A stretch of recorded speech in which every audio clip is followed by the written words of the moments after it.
Hello, Earth System Science. I hope that everybody's doing well out there in virtual learning land.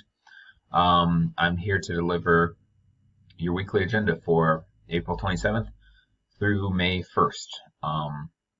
Last week we wrapped up learning about some of the impacts of the changing climate, and you guys, I believe, did a little one-pager on some of those impacts.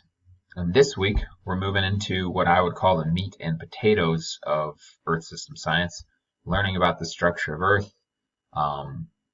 why the Earth has layers, maybe a little bit to do about plate tectonics, rocks and minerals, eventually maybe a little earthquakes and volcanoes, and that'll bring us to the end. So I'm going to just go over the two things on the agenda this week. Mrs. Lee wanted to do this video, and I said, no way. My job. I love making videos. So here we go. New learning target. Hopefully looking at the structure of Earth's interior, maybe a little history, forces that change and shape the planet.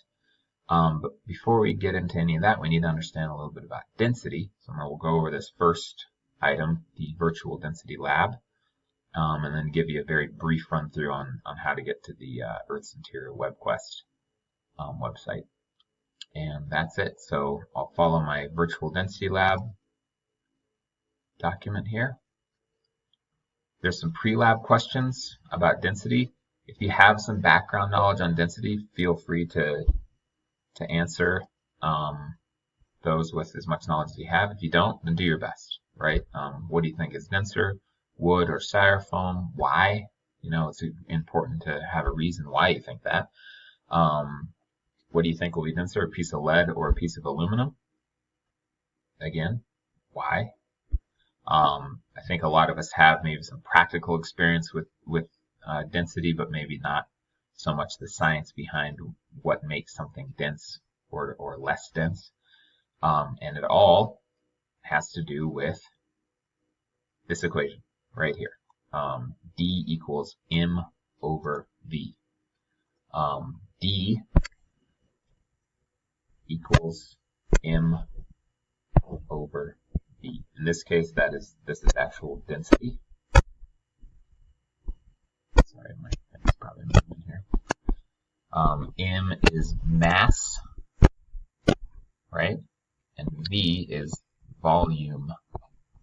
Volume is essentially how much space taken up by something. Okay, we usually think about it as like a cube, right? And mass is how much stuff is packed in that cube. I'm not sure if that even worked actually. Let me see if it did. Yeah.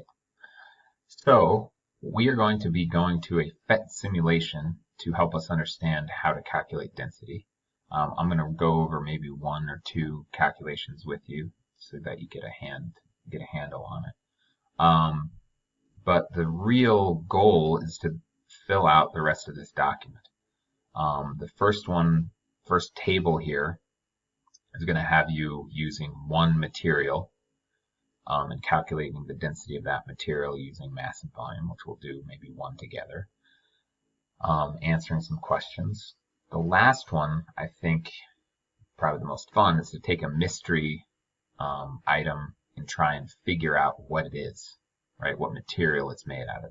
Obviously, if we were doing this in real life, we would be in the classroom with actual items and calculating density and trying to figure out, you know, what the actual densities of those items are.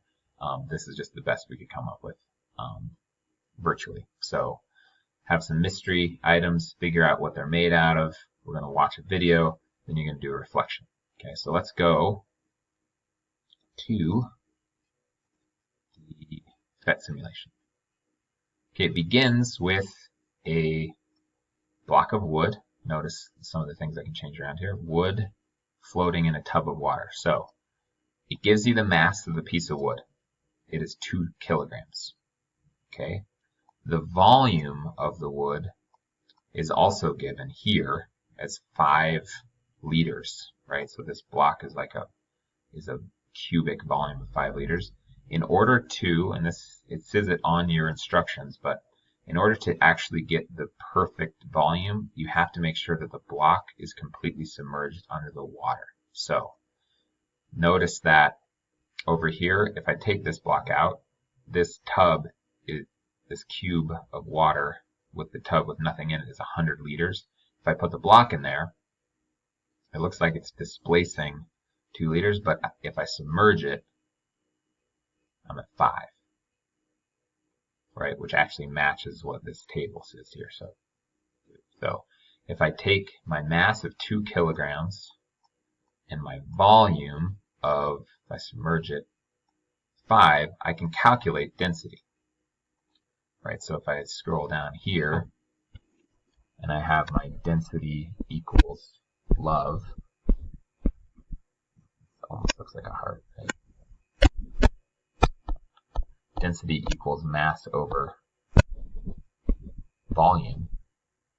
I had my mass as 2 kilograms and my volume as 5 liters.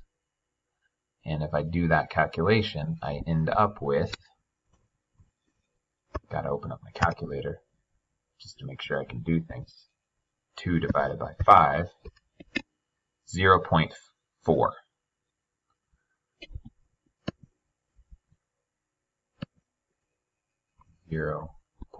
.4 kilograms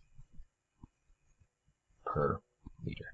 That is my density, and I can actually check that because it tells me right here. This is the density, 0.4 kilograms per liter. That's how you calculate it, and that's what you're going to do. So choose your material.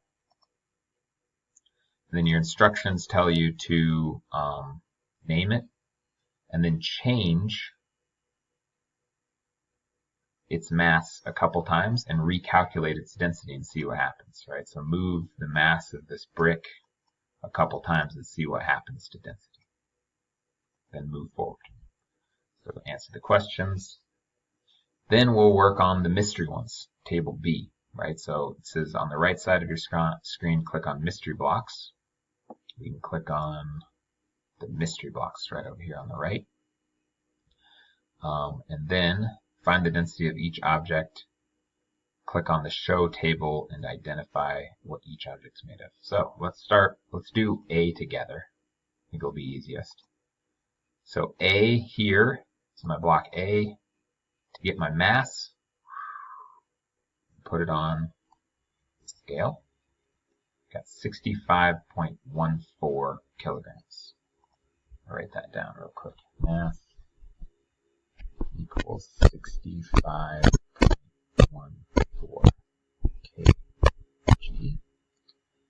My volume is what I need next.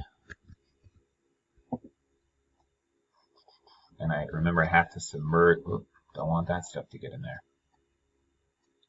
I have to submerge the block completely in order to have the volume right. In this case, it's kind of easy because it drops, right? So I had 100 in there, 103.38, so that means that this volume, it's displacing, it's moving out of the way 3.38 liters of water. Okay, so that's my volume, 3.38. 3.38. So I have my formula, density equals mass over volume. I'll do 65.14 kilograms. Sorry, I'm writing this with my finger, it's not very neat. 3.38 liters.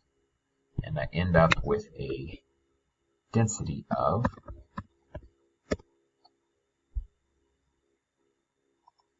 65.14 and 3.3.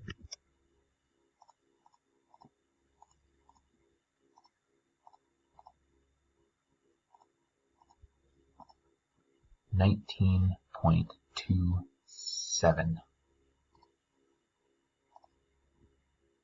Got 19.27 kilograms per liter. That's my density of that object. That's pretty dense. So let's go back and show the table. Let's see if something has that. 19.2. Bingo. I gave it to you. It's gold. So there you go. So then you'd put that into A, right? You put in the mass, the volume, the density. I gave you gold. You can put that in there. Answer this question. Watch this video. Do the reflection. Then you're done with the virtual lab. The next assignment this week is also on the posting. It's the Earth's Interior Web Quest. So you're going to take your knowledge, hopefully, of how density is tied to interior of the Earth or layers of the Earth. And then you will go to this web quest and you essentially work your way through it. Part 1, Part 2, any place that is unfilled out, just follow the directions. It's really, the way to do this is just read carefully and kind of go through. For example, you go to the website, Dynamic Earth, here's your introduction, read through the introduction, click the link that start your exploration of Earth, next to small arrow, start your exploration of Earth, what's inside the Earth, so here's the layers of the Earth, which we just understood how they are tied to density. Write a description for the following. So here's the crust. I would go to my crust and I would write in my own words. You don't have to write the whole thing, right? In your own words, the description of what the crust is. Okay, so you take that information and move forward with it. As long as you are reading carefully and answering where it asks you to answer, in most cases it's shown as a different color, you should be fine. Take what you can out of this. This has got a lot of good information about the structure of the Earth, how plate tectonics works, why we have volcanoes, why we have earthquakes. All of that information is there. Types of plate tectonic boundaries. This really is a good resource for a lot of the stuff that we would have been doing in a different way in class, but it's not a bad substitute for what we were going to do. So you work all the way through this, answering all the questions, reading all the prompts, and that is the week. Okay, so as always, if you do have questions on something, send myself or Mrs. Lee an email. We're definitely able to help where we can. But other than that, hope everyone's doing great. See you later.